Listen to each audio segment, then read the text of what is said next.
So in the clarinet, when it arrives, you will notice that there'll be some sort of yellow and orange sort of what we call packing cork.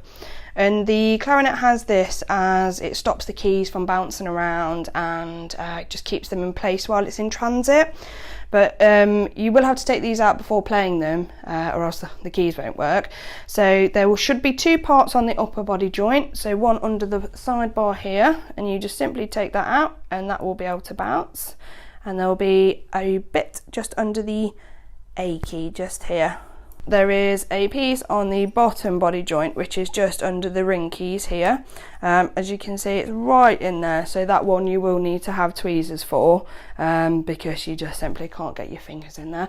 But something like tweezers or just the end, you know, like a fork or something just that's kind of narrow that you can get in there, then that should be fine, and that will help for the bottom keys to then play properly. So the next step is to learn to put the clarinet together. So as there is 5 parts to the clarinet, you do need to sort of take it bit by bit. So what we'll do is we'll start from the bottom. So you want to take the bell, and then the bottom body joint is the one that goes into the bell.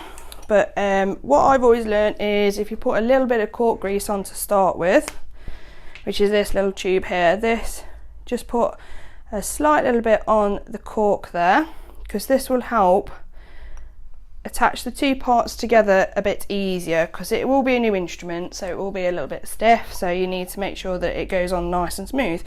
And I've always found that if you just hold the instrument gently over the keys, not make sure that you don't squeeze too hard to bend any of them, and just sort of twist the bell on like that, and then it will meet into the parts and you'll have your bottom joint of the clarinet so far. So just place that down in there. So the next part is to be joined with the top body joint. So again, just a little bit of cork grease.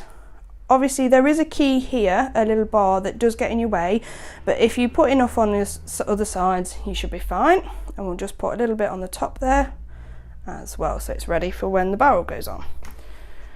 So with the 2 body joints, you have to make sure that they connect correctly, because on the bottom one here, you have the little kind of foot there that sits here, and you have the little B flat bar that sits here. As you can see, when you press the D key, it raises. To connect the 2, you must make sure that that bar is raised to sit on the little foot here. So if you just place your fingers on the keys, press down, connect the 2,